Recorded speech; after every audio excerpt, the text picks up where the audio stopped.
Welcome to Tip of the Iceberg. Today I'm going to show you how to clean the microwave with vinegar. All you're going to need is a bowl, water, vinegar, something wooden to put in the water, and a sponge.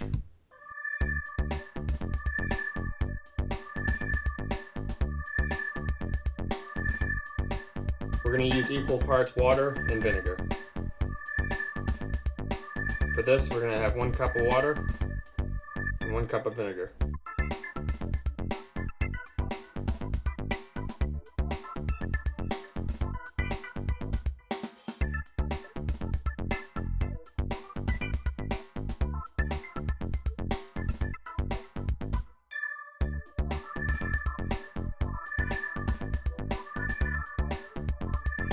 Place it in the microwave and cook it for 5 minutes.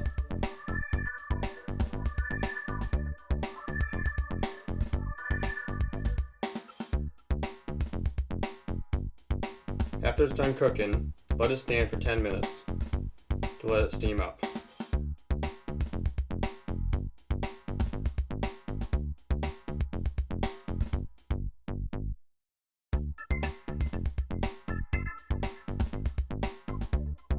Now just simply wipe it down.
And that's the tip of the iceberg.